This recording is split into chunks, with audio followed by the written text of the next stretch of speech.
I have increased the size of this kitchen and also how I have designed this kitchen. In this video, I'm going to tell you that. Hi everyone, I'm Naseema Khatoon and welcome to this channel where we discuss about designing, space planning and how to avoid common design mistakes. If you enjoy this video, don't forget to like it and subscribe to stay updated. Now let's discuss the project.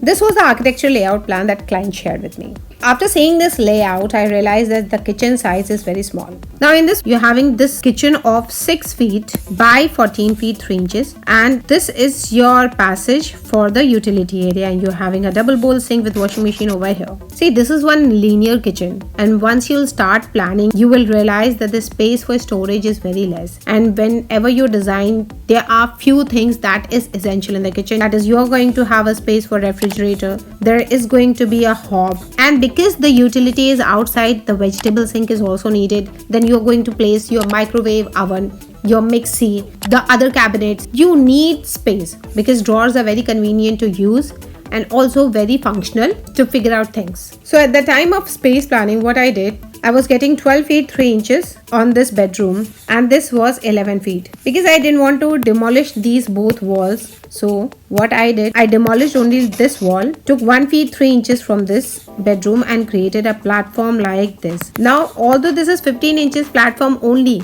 but a 15 inches cabinet is very useful in a kitchen because most of the container size are very less and you can easily accommodate it, and you are getting additional 15 inches platform to work with. Now this is how our kitchen was. This was 24 inches counter, this was 4 feet passage, and then 15 inches counter. Also we did one thing, we removed this door from here because passage from outdoor sitting area to the washing area is not functional.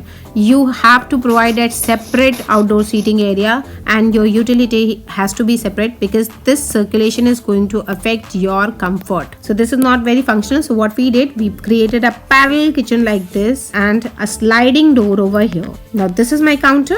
This is my counter. I created a wall over here so that my outdoor seating area is separate. Also what we did, we created a space for refrigerator like this, and this was the wall separating our outdoor seating area, and here was our utility. This was the washing machine, and here we were having a double bowl sink. So the circulation was like this, and this was the barrier between the outdoor seating area and the utility area. And here this space could be easily used for drying clothes. It has proper entry from the common areas. So let's discuss the layout plan now. So this is the layout of the kitchen that we finally created. Now what are we having here? This is your main entry. This is your one counter, and this is your another counter that we created by shifting the wall. Now this was the space for the refrigerator. We are having a sink over here. It was as per Vastu. Otherwise, what would have been an ideal location? Shifting a sink from here to here so that we can have a window, and creating my microwave and oven unit over here. But because of the Vastu, we cannot do it. So we kept it like this. But later on, to resolve this ventilation issue, we created a sliding door over here so that this ventilation issue was also resolved. And we were having a column here, so we kept shifted our hob like this. And also, it was as per Vastu to shift your hob towards the south. These were the existing columns on site, and this was also the column which later on, actually after dismantling, we realized that it was a pier, not actual column. So we later made this wall straight, but still we kept the location of the hob. Otherwise, whenever I design, I try to keep my hob at the center. Now this was the initial 3D view that we have created for the space. This is the location of my hob. Above that, we were having a chimney. The dimension we kept for the hob was 3 feet. See, whenever you are leaving space for hob, make sure you finalize the model or purchase it. And above that, we took 3 feet chimney. And in order to give it a balanced look, I created 2 glass cabinet on both sides. In order to break this solid wall, we created open niches over here. So it was meant to display some artifacts or design a cups or mug. And this was the solid cabinet. And to maintain the alignment like this, we did the overhead cabinet like this. And the chimney pipe was going like this. This was the space for my microwave and oven combination, and below we kept a wicker. But later on we actually shifted our wicker in the tall unit, but initially we proposed a wicker over here. You can use this area for any utensil which is microwave friendly so that you don't have to look in the kitchen. So this drawer can be used for that as well. Now let's see how we organize our drawer. See, below the hob we kept 3 drawers like this and 24 inches drawer over here. Here we kept a cabinet like this because the client wanted to have a space for cylinder as well. So this space was dedicated for cylinder. Then we created a bottle pullout. This was the bottle pullout, and here we kept a drawer and a grain trolley. See, you can flip these two as well. And this was my vegetable sink, and above this we were having a space for geyser arrow, and below this we were having a space for dustbin. For the space above the microwave and oven unit, we created a cabinet like this. This is the design of the opposite side. Now at the base we have created cabinets because the depth was very less, so we kept cabinets over here, and this was the overhead cabinet. In order to break the monotony and also add some design element, we introduced glass cabinet like this, which was fluted glass cabinet, so the maintenance issue was also resolved. This was the existing column. We paneled it with the same color of the cabinet so that it looks like a cabinet. We were able to accommodate the tall unit, and this was the space for the refrigerator. Just by adding few inches in our kitchen, by shifting the wall from the bedroom, created a lot of storage in this kitchen. Now we were having storage at the base, at the overhead cabinet, and storage at the loft unit as well. Now once the column was removed from the side, we did certain changes in drawers. First we made a change and shifting the cylinder outside in the utility. So this area was free, and added 3 drawers here as it was earlier, and added a drawer and grain drawer at the right side of the cabinet. Here we have added another set of drawers like this. We have also added a bottle pullout over here, and this was the cabinet.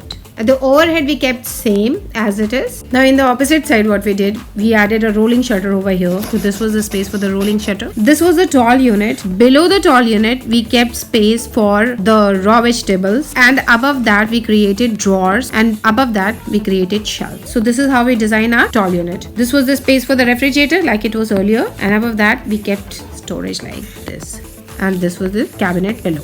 So in 3D view you can see this was the rolling shutter, the cabinet color supposed to be same. This was the rolling shutter, and above that we created the glass cabinet over here, and this was the 4 cabinets below. So this is how we design our cabinets. Now let's discuss the color palette and material that we have chosen for site. Initially we designed the color palette as per Vastu. It was off-white and it was not at all looking good. Pink was another option, so we created a cabinet of pink color. It was coming out too bright. Colors are always pleasing, but don't use colors which are very harsh to your eyes, because you have to work for a longer period of time. So pink was also not suitable. So we picked this color. It was subtle, and the Vastu consultant also okay with it. So we used this color in our kitchen. And for the countertop, we used white quartz, white marble finish tile at the backsplash, and we have used the bronze color tinted glass on glass cabinet. The material that we have used on the cabinet was acrylic. For the vegetable sink, we have used black color quartz, and for the profile handles, we have used rose gold profile handles. See, the handles, they don't look good. Always go with seamless handles. You can chamfer your edges and create opening mechanism over here. You can use profile handles, but don't use handles. They look outdated, and they also needs a lot of maintenance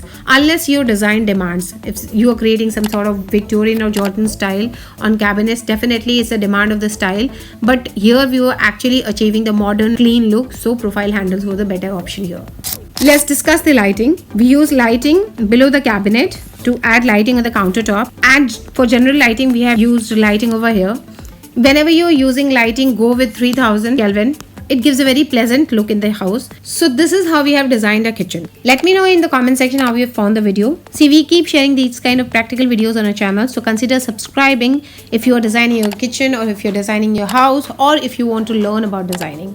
That's all for today. Thank you so much for watching, and you will see my next video soon. Bye.